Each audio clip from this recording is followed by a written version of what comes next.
Hello everyone, कैसे हैं आप लोग। आज के इस वीडियो में हम बात करेंगे साइक्लोट्रॉन के बारे में। और साइक्लोट्रॉन क्या होता है, ये कक्षा 12 का एक टॉपिक है। साइक्लोट्रॉन विद्युत धारा का चुंबकीय प्रभाव चैप्टर का एक टॉपिक है, छोटा सा टॉपिक। ठीक है, तो इसका काम क्या है, इसको कैसे हम यूज़ करते हैं और ये किस तरह कार्य करता है, वो सब बात करेंगे इसमें जो है साइक्लोट्रॉन का परिभाषा के बारे में परिभाषा बताएंगे।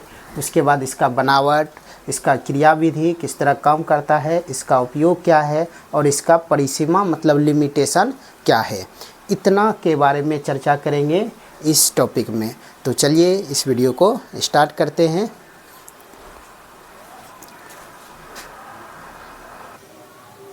सबसे पहले इसका परिभाषा देखते हैं।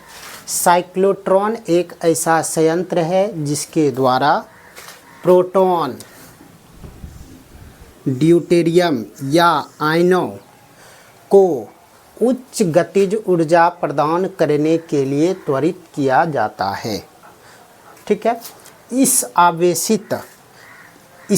आवेशित कण त्वरित्र भी कहते हैं। आवेशित कण त्वरित्र, इंग्लिश में इसको लिखें तो चार्ज्ड पार्टिकल एक्सेलरेटर इसका नाम है। ठीक है, तो साइक्लोट्रॉन का काम क्या है कि गतिज ऊर्जा प्रदान के लिए त्वरित किया जाता है। त्वरित का मतलब ये हुआ कि उसका वेग हमेशा बढ़ते रहे।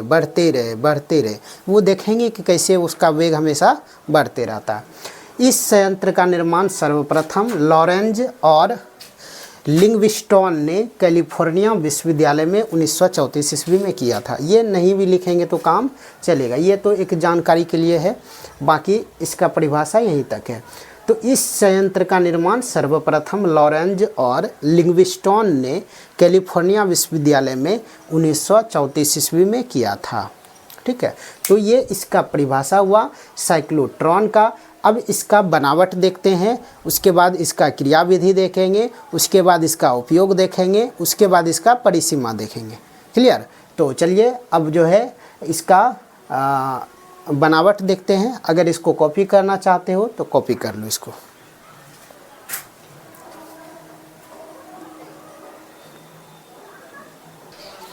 चलिए अब साइक्लोट्रॉन का बनावट देख लेते हैं कि ये जो है बनावट जो है ये किस तरह काम करता है और इसमें क्या क्या चीज़ है, इसका जो है वर्णन देखते हैं। ठीक है, तो यहाँ पर सबसे पहले ये जो आधा डी के तरह नज़र आ रहा है, ये जो है तांबे का अर्ध वृत्ताकार प्लेट है। ये और ये अर्ध वृत्ताकार प्लेट दोनों है और इसके बीच में ये जो एस लिखा हुआ है ये आयन उत्पन्न करने का सोर्स है। ये क्या है? आयन उत्पन्न करने का सोर्स है। उसके बाद ये जो बिंदा बिंदा टाइप का दिया हुआ है, इसका जो है चुंबकीय क्षेत्र की दिशा है किधर? तल के लंबवत बाहर की तरफ। तल के लंबवत बाहर की तरफ को इसको इससे दर्शाते हैं और क्रॉस से किसको दर्शाते हैं? तल के लंबवत अंदर की तरफ। तो यहाँ पर चुंबकीय क्षेत्र जो है तल के लंबवत बाहर की तरफ है और दोनों, चूँकि ये इसका आकार डी के तरह है इसीलिए इसका नाम बोला जाता है डीज। क्या बोला जाता है? डीज। ये भी डीज है और ये भी डीज है। दोनों डीज को एक AC source, high voltage AC source से इसको जोड़ा जाता है। दोनों जो डीज है इसको जो है हाई वोल्टेज एसी सोर्स से इसको जोड़ा जाता है। ये एसी सोर्स होना चाहिए, डीसी इसमें काम नहीं करता है। एसी क्यों होना चाहिए ये भी अभी हम बात करेंगे इसको कि कैसे क्यों इसका एसी सोर्स लिया जाता है। तो ये जो बिंदा टाइप का है ये चुंबकीय क्षेत्र हो गया तल के लंबवत बाहर की तरफ, तल के लंबवत, और एक समान है। सब जगह क्या है? एक समान है। ठीक है, अब यहाँ पर एक्चुअली होता क्या है उसको समझो। यहाँ से जब यहाँ पर ये एसी सोर्स जो है, एसी सोर्स जो वोल्टेज होता है इसके बारे में थोड़ा सा समझ लेते हैं। एसी सोर्स जो वोल्टेज होता है, अगर इसमें ये सर्किट है, इसमें क्या होता है कि धारा जो है पहले इस तरह से गया, इस तरह से गया, अब फिर जो है ये जो है इस तरह से उल्टा धारा चलने लगता है, मतलब ये इस तरह से चलते रहता है धारा। मतलब एक इसका जो आवृत्ति होता है, इसका जो आवृत्ति होता है 50 हर्ट्ज जो होता है, कितना होता है 50 हर्ट्ज। इसका मतलब ये हुआ कि ये जो है 50 हर्ट्ज का मतलब ये हुआ कि यह जो है 50 बार 50 चक्र जो है ये पूरा करेगा, 50 दूनी 100 चक्र, 100 चक्र पूरा करेगा 1 सेकेंड में। कितना में? 1 सेकेंड में। मतलब यहाँ से यहाँ जाएगा, यहाँ से यहाँ जाएगा, यहाँ से यहाँ जाएगा, इस तरह से ये करते रहता है। तो ये जो है ये गति इस तरह से करते रहता है। मतलब कभी धारा इधर से जाएगा, फिर इधर से जाएगा, ये बहुत स्पीड से होता है। मतलब 1 सेकेंड में, समझ रहे हो, 100 चक्र पूरा करता है। तो यहाँ पर भी वही है कि ये जो है पहले धारा इधर से इधर बहेगा, जब धारा इधर से इधर बहेगा, इस तरह से बहेगा, तो यहाँ पर क्या होगा, ये जो है ये पॉजिटिव चार्ज होगा, ये निगेटिव चार्ज होगा। फिर जो है जब धारा इधर से इधर बहेगा तो यहाँ पर ये पॉजिटिव हो जाएगा, ये निगेटिव हो जाएगा। ठीक है, तो ये पॉजिटिव निगेटिव चेंज होते रहता है। मतलब इस पर प्लस चार्ज होगा तो इस पर माइनस चार्ज हो जाएगा, ये प्लस चार्ज होगा तो ये माइनस चार्ज हो जाएगा, plus minus plus minus plus minus करते रहता है। तो यहाँ पर एक्चुअली होता क्या है, जब यहाँ पर सोर्स से आयन उत्पन्न हुआ, यहाँ पर सोर्स से आयन उत्पन्न हुआ, ये प्लस है और ये माइनस है। इसका मतलब अगर इसका विभव है भी और इसका 0, तो विभवांतर कितना का हो गया, भी। तो यहाँ पर देखो, तो ई बराबर क्या होता है, ई बराबर क्या होता है, ई बराबर होता है भी बटे डी, भी बटा डी। डी क्या है, ये वाला डिस्टेंस है, ये वाला जो डिस्टेंस है ये है भी बटा डी। अब यहाँ पर देखो, ये दोनों के बीच का डिस्टेंस भी कम होना चाहिए। क्यों कम होना चाहिए, कि अगर डिस्टेंस कम होगा तो चुंबकीय क्षेत्र उतना ही अधिक होगा, चुंबकीय क्षेत्र उतना ही अधिक होगा। इससे क्या होगा कि उस पर जो है, उस पर कण पर जो बल लगेगा बहुत तेज़ी से बल लगेगा। ठीक है, और चूंकि यहाँ पर कण जो है प्रोटॉन है या न्यूट्रॉन है, तो 1H2, तो दोनों क्या है, धनावेशित कण है, दोनों क्या है, धनावेशित कण है। इसका मतलब यहाँ पर जो धनावेशित कण उत्पन्न होगा तो यहाँ जो विद्युत क्षेत्र उत्पन्न हुआ ये ई, ये क्या करेगा, इस कण को इधर से धक्का देगा और ये जो है पहुँच जाएगा कहाँ, यहाँ पर पहुँच जाएगा। यहाँ से इसको धक्का दिया, यहाँ पर पहुँच गया। तो यहाँ पर विद्युत क्षेत्र के कारण यहाँ से उत्पन्न हुआ, यहाँ पर पहुँच गया। अब यहाँ पर क्या होगा, यहाँ पर चुंबकीय क्षेत्र का डायरेक्शन है इधर, चुंबकीय क्षेत्र का डायरेक्शन किधर है, इधर है। अब यहाँ पर एक और बल लगता है, यहाँ पर Fm चुंबकीय बल, Q V vector cross B vector. अब यहाँ पर देखो, यहाँ पर जब इसको धक्का इधर देगा तो यहाँ इसका वेग किधर हो जाएगा, इसका डायरेक्शन, वेग का डायरेक्शन इधर होगा। उसके बाद चुंबकीय क्षेत्र का डायरेक्शन किधर है, इधर है। मतलब दोनों एक दूसरे के लंबवत है। तो यहाँ से Q, इसका जो आवेश है Q रहने दो। उसके बाद ये V का मान भी B और ये साइन 90 डिग्री हो जाएगा, तो ये हो जाएगा QVB, QVB। और ये बल जो Fm बल जो निकला, इससे जो है ये करने लगता है वृत्ताकार गति। कैसा करने लगेगा, वृत्ताकार गति करेगा। मतलब यहाँ से कण जो है वृत्ताकार गति करके यहाँ पर आ जाएगा। क्लियर। तो यहाँ पर चुंबकीय बल के कारण ये वृत्ताकार गति करके ये कण पहुँच गया यहाँ। अब जब यहाँ पर ये कण पहुँच गया तो ये जो धारा है ये प्लस चार्ज, ये धारा जो है एक चक्र पूरा करने के ये प्लस हुआ था। अब ये जो है उल्टा दिशा में जा कर के यहाँ पर प्लस हो जाएगा और यहाँ पर माइनस हो जाएगा। फिर यहाँ पर कण जो है इसके बीच में जो गैप है इसको जो जोर से धक्का देगा, एकदम जोर से धक्का देगा तो कण पहुँच जाएगा यहाँ। कण कहाँ पहुँच गया, यहाँ पर पहुँच गया। अब यहाँ पर कण पहुँच गया, अब यहाँ पर कण पहुँच गया। फिर यहाँ पर चुंबकीय क्षेत्र है, यहाँ पर इसका वेग का डायरेक्शन है, वेग का डायरेक्शन है। फिर ये वृत्ताकार गति करके यहाँ पर पहुँच जाएगा। फिर अब यहाँ पर एसी सोर्स के द्वारा ये पॉजिटिव हो जाएगा, ये निगेटिव होगा। फिर इसको जितना वेग से गया था फिर उसको उतना उससे ज़्यादा वेग से इसको फिर धक्का देगा तो यहाँ पर पहुँच जाएगा। फिर यहाँ पर क्या होगा, वृत्ताकार गति करके यहाँ पर पहुँच जाएगा। फिर इसको उतना ही ज़ोर से तेज़ी से धक्का देगा, फिर यहाँ पर पहुँच जाएगा।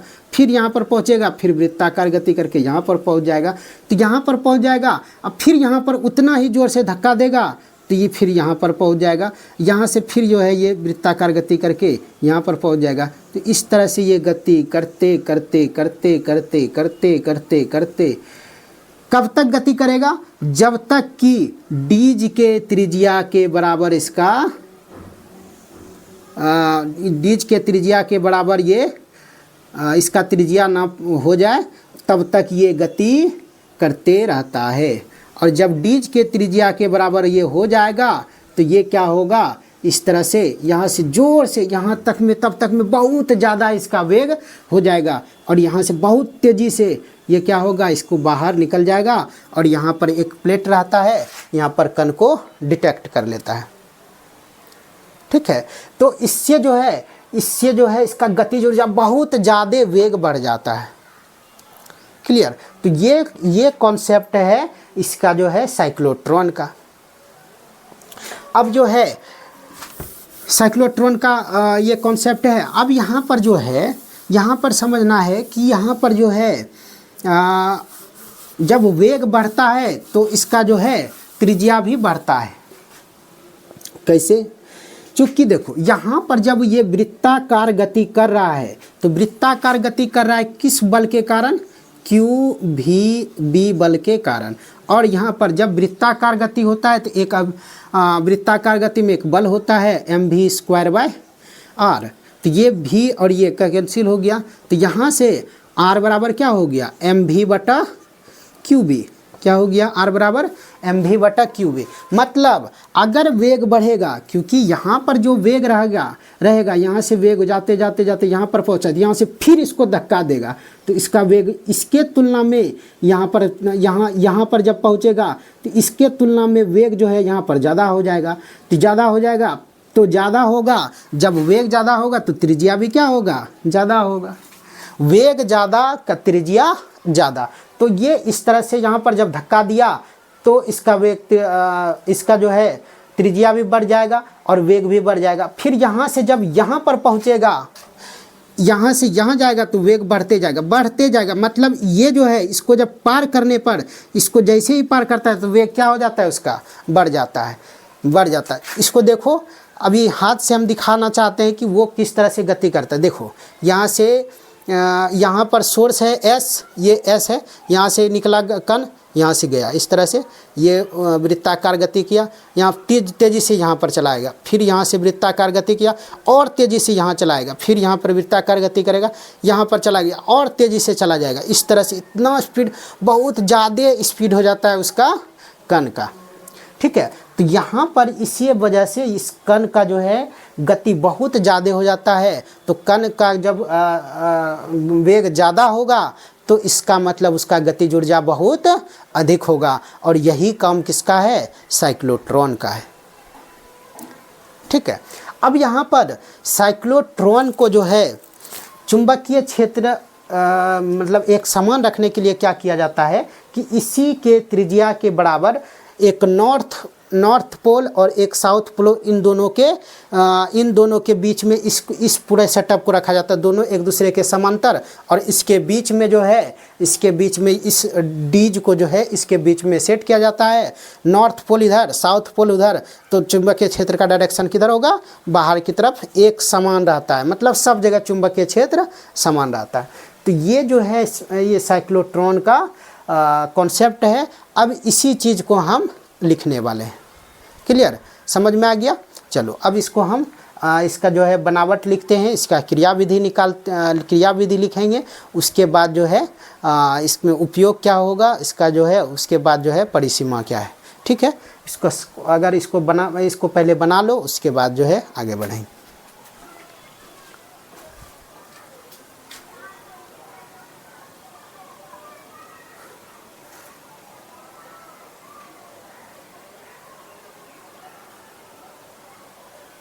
चलिए इसका जो है अब बनावट, जो चीज़ हम बोले हैं वही चीज़ यहाँ पर लिखा हुआ है, एक बार इसको पढ़ लेते हैं। उपरोक्त चित्र में, मतलब इस चित्र में तांबे की प्लेट के बने अर्धवृत्ताकार चक्रिका जैसे 2 पात्र होते हैं। ये पात्र अंग्रेजी वर्णमाला के डी अक्षर डी जैसे दिखाई देते हैं, इसीलिए इसे डीज कहा जाता है। दोनों डीज को अत्यधिक उच्च आवृत्ति के विद्युत दोलित्र मतलब एसी सोर्स से जोड़ा जाता है ताकि दोनों डीज के बीच उच्च विभवांतर, विभवांतर कितना का 10 की पावर 5 वोल्ट कोटि का जो है उत्पन्न हो।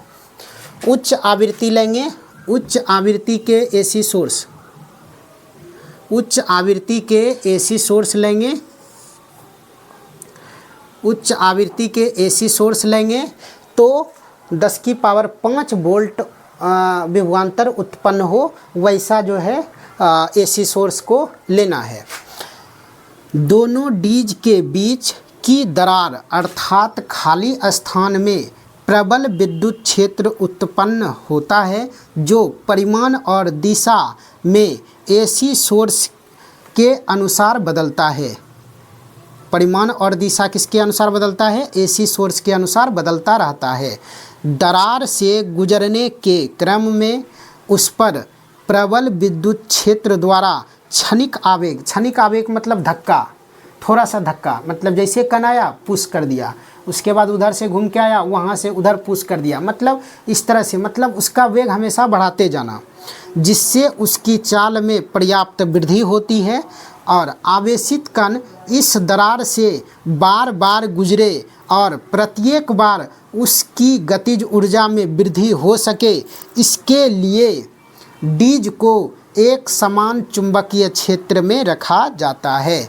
मतलब कि ये जो है इस दरार से कण बार बार गुजरे, इसके लिए एक समान चुंबकीय क्षेत्र में इसको रखेंगे, तब जो है वृत्ताकार गति हो करके फिर यहाँ से कण जैसे ही यहाँ से धक्का यहाँ दिया, फिर यहाँ से यहाँ पर आएगा, फिर यहाँ से ज़ोर से धक्का मारेगा, फिर यहाँ आएगा, फिर यहाँ से ज़ोर से धक्का, यहाँ से चुंबकीय क्षेत्र के द्वारा वृत्ताकार गति करके यहाँ आएगा, फिर यहाँ से धक्का, मतलब यहाँ पर जैसे जैसे इसमें गुजरेगा इस दरार से, उसमें बहुत ज़ोर से धक्का लगना चाहिए, तब जा कर के जो है इसका जो है उच्च गतिज ऊर्जा मिल सके। इसका जो है और भी थोड़ा सा बचा हुआ है इसका बनावट, उसके बाद जो है इसका क्रियाविधि के बारे में चर्चा करेंगे। चलो इसको पहले लिख लो, लिख लो, इसको लिख लिया, ठीक। अब आगे है बनावट क्या ही, इस चुंबकीय क्षेत्र को कागज के तल के लंबवत, कागज के तल के लंबवत डॉट, ये डॉट चिन्ह से दिखाया गया है। इस क्षेत्र की प्रबलता बहुत अधिक मतलब 1.6 टेस्ला की कोटि का होता है। और ये इसका मतलब क्या होता है? चुंबकीय तल के बाहर, तल के लंबवत बाहर की तरफ, तथा विद्युत क्षेत्र और चुंबकीय क्षेत्र एक दूसरे के लंबवत होते हैं। देखो विद्युत क्षेत्र या तो इधर उत्पन्न होगा, विद्युत क्षेत्र या तो इधर उत्पन्न होगा या फिर इधर होगा, यही होगा। और चुंबकीय क्षेत्र का डायरेक्शन किधर है? बाहर। चुंबकीय क्षेत्र का डायरेक्शन किधर है? बाहर। तो दोनों एक दूसरे के क्या होगा? लंबवत होगा। ये है ऐसे और चुंबकीय क्षेत्र, विद्युत क्षेत्र ये है ऐसे और चुंबकीय क्षेत्र ऐसे है, तो दोनों के बीच लंबवत। ये चुंबकीय क्षेत्र, विद्युत क्षेत्र का डायरेक्शन इधर और लंबवत जो है चुंबकीय क्षेत्र का बाहर की तरफ, तो दोनों के बीच 90 डिग्री का कोण है। ठीक है, तो दोनों जो है एक दूसरे के लंबवत होते हैं। और संपूर्ण व्यवस्था मतलब पूरा व्यवस्था उसका जो है पूरा सेटअप ये एक निर्वात कोष्ठ में रखा जाता है ताकि गतिशील जो आयन है वो हवा के अणुओं से ना टकराए। अब जो है इसके बाद जो है इसको पहले कॉपी कर लो, इसके बाद जो है इसका क्रियाविधि बताएंगे, उसके बाद जो है इसका उपयोग, उसके बाद इसका लिमिटेशन। चलो इसको पहले कॉपी करो।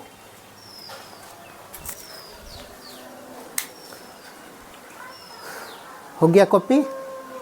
चलो अब आगे देखते हैं क्रियाविधि के बारे में।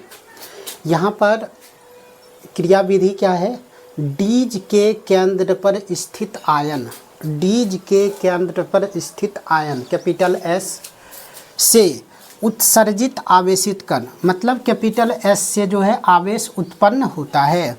उत्सर्जित आवेशित कण डीज के अंदर अर्धवृत्तीय गति करते हैं, डीज के अंदर अर्धवृत्तीय गति करते हैं। उन पर विद्युत क्षेत्र का प्रभाव नहीं पड़ता है। मतलब कि अगर यहाँ से डीज पर जब अर्धवृत्तीय गति करेगा तो यहाँ पर चुंबकीय क्षेत्र का प्रभाव पड़ेगा, विद्युत क्षेत्र का प्रभाव नहीं पड़ेगा। मतलब विद्युत क्षेत्र का प्रभाव किसके बीच में, इस दरार के बीच में पड़ेगा। उसके बाद जैसे ही डीज के अंदर जाएगा चुंबकीय क्षेत्र लगना शुरू हो जाएगा। तो वही बोल रहा है कि उन पर विद्युत क्षेत्र का प्रभाव नहीं पड़ता है जब तक वो डीज पर अर्धवृत्तीय गति करेगा। ठीक है। उसके बाद लेकिन चुंबकीय क्षेत्र द्वारा वे वृत्तीय गति करते हैं। प्रत्येक बार जब आवेश कण एक डीज से दूसरे डीज में जाता है, मतलब एक डीज से दूसरे डीज में जाता है तो वेग बढ़ता है। जैसे ही यहाँ से यहाँ जाएगा तो वेग बढ़ेगा, धक्का देगा जोर से। उसके बाद यहाँ से फिर गया यहाँ पे फिर इससे ज़्यादा धक्का देगा, इससे ज़्यादा वेग होगा यहाँ। फिर यहाँ से गया यहाँ, फिर इससे ज़्यादा वेग होगा यहाँ। फिर यहाँ से यहाँ पर ज़्यादा होगा, फिर यहाँ से यहाँ पर ज़्यादा होगा, फिर यहाँ पर ज़्यादा होगा। इस तरह से वेग बढ़ते बहुत तेज़ी से बाहर निकल जाएगा। तो वही बोल रहा है कि प्रत्येक बार जब आवेश कण एक डीज से दूसरे डीज में जाता है तो उसका आवेग बढ़ता है, उसका वेग बढ़ता है, वेग बढ़ता ही है। अब यहाँ पर जिसके परिणाम स्वरूप उसकी त्रिज्या भी बढ़ती है, उसकी त्रिज्या भी बढ़ती है। जब यह त्रिज्या डीज की त्रिज्या, जो डीज है उसके त्रिज्या कैपिटल आर के बराबर हो जाता है तो आयन महत्तम चाल भी मैक्स प्राप्त कर लेता है। तब उसे विक्षेपक प्लेट द्वारा क्या कर लिया जाता है, बाहर निकाल लिया जाता है। तो ये इसका जो है क्रिया विधि है। अब यहाँ पर जो है इसका जो है त्रिज्या देखेंगे, वेग देखेंगे, उसके बाद इसका आवृत्ति निकालेंगे। ठीक है, कि कैसे जो है इसका जो है आवृत्ति निकाला जाता है और उसका गतिज ऊर्जा कितना होगा। ठीक है, इसको पहले जो है कॉपी कर लीजिए, उसके बाद इसका हम आवृत्ति और त्रिज्या, वेग और गतिज ऊर्जा निकाल करके दिखाते हैं। पहले इसको कॉपी कीजिए।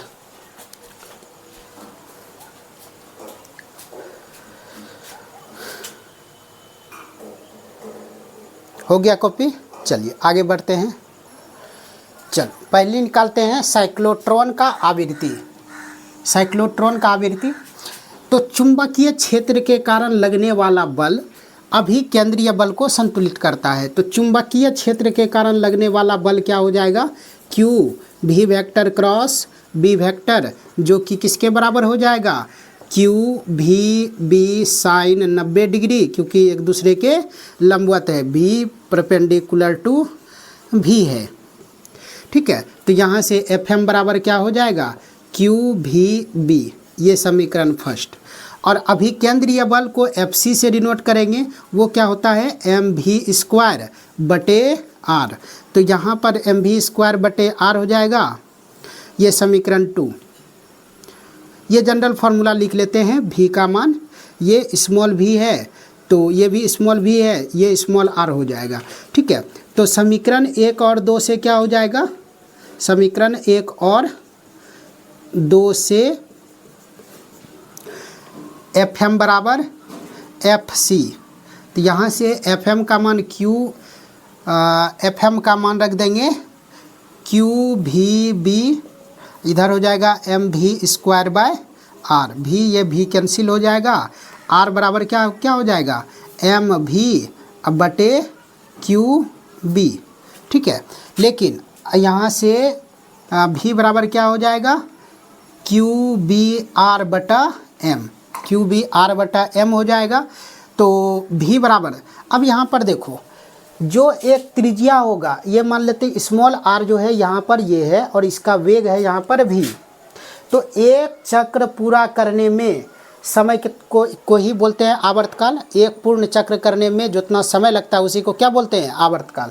तो यहाँ पर भी के जगह पर क्या लिख देंगे, 2 पाई आर, काहे कि एक चक्र का जो है परिधि कितना होता है 2 पाई आर, और इसको समय कितना लगा कैपिटल टी, जो कि आवर्तकाल के बराबर होगा। ये हो गया वेग, और उसके बाद ये किसके बराबर है, क्यू बी आर बटा एम के बराबर है। तो यहाँ से आर आर कैंसिल हो गया, तो टी बराबर हो गया 2 pi m divided by q B. ये क्या निकला, आवर्तकाल। ये क्या है, आवर्तकाल। यहाँ पर लिख लेंगे टी है आवर्तकाल।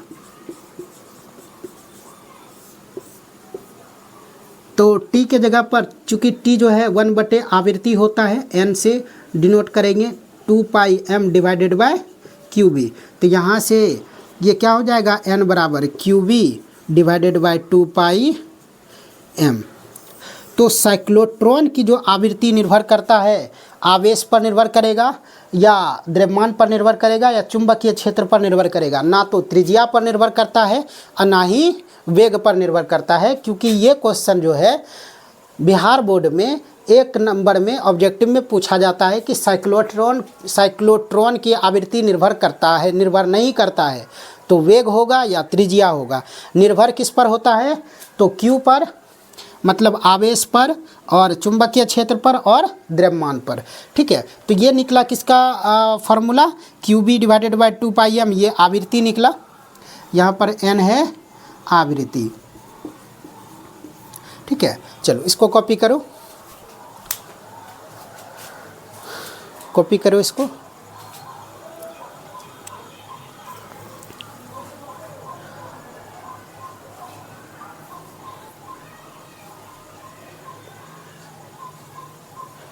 हो गया कॉपी। चलो आगे बढ़ते हैं। अब निकालेंगे महत्तम गतिज ऊर्जा। तो महत्तम गतिज ऊर्जा कब होगा, जब स्मॉल आर किसके बराबर हो जाएगा, कैपिटल आर, मतलब डीज के त्रिज्या के बराबर। तो भी बराबर क्या हो जाएगा, भी मैक्स हो जाएगा। क्या हो जाएगा, भी मैक्स। तो यहाँ पर उसी तरह से क्या लिखेंगे, एम भी मैक्स का square divided by small R के जगह पर क्या होगा, कैपिटल आर।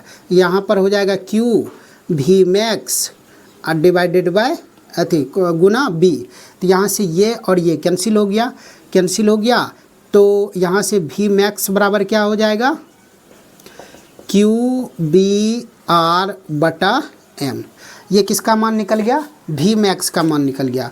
और गतिज ऊर्जा बराबर काइनेटिक एनर्जी क्या होता है, हाफ एम भी मैक्स का स्क्वायर। तो यहाँ पर रख दो हाफ एम, भी मैक्स का मान कितना हो जाएगा, Q square B square R square, capital R square बटे एम स्क्वायर। तो एम एम कैंसिल हो गया, तो half Q square B square R square बटा एम। ये क्या हो गया, काइनेटिक एनर्जी। ये क्या हो गया, काइनेटिक एनर्जी, मतलब महत्तम काइनेटिक एनर्जी हो गया half Q square B square R square capital R square बटा एम। ये महत्तम गतिज ऊर्जा इसका निकल गया, किसका, साइक्लोट्रॉन का। मतलब जब यहाँ से ये बाहर निकलेगा भी मैक्स चाल से, तो इसका जो है गतिज ऊर्जा कितना होगा, इतना होगा।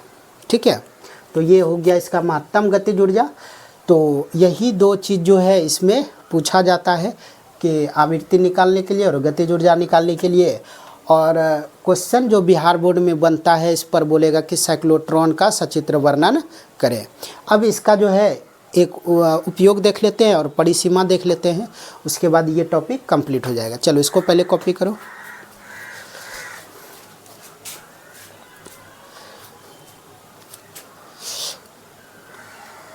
हो गया कॉपी।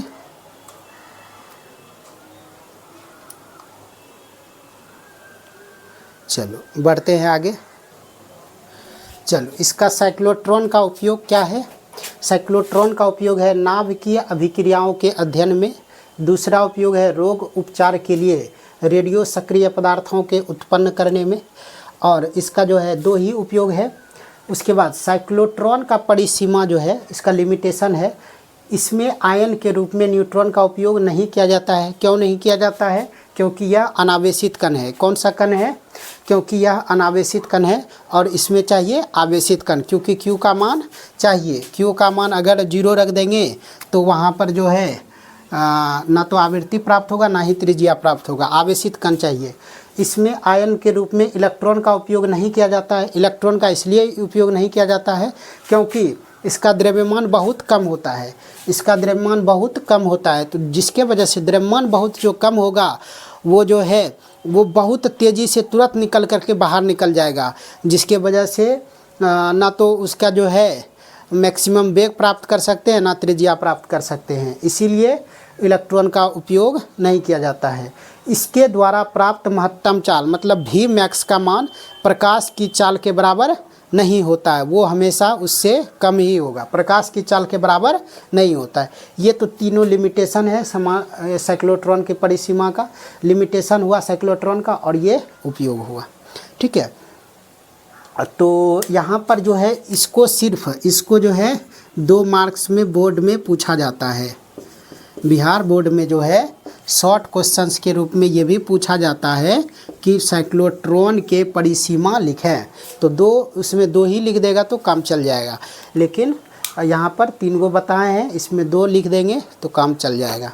ठीक है, तो आज के वीडियो में यहीं तक, आएंगे अगला वीडियो लेके। तब तक के लिए ऑल द बेस्ट, धन्यवाद।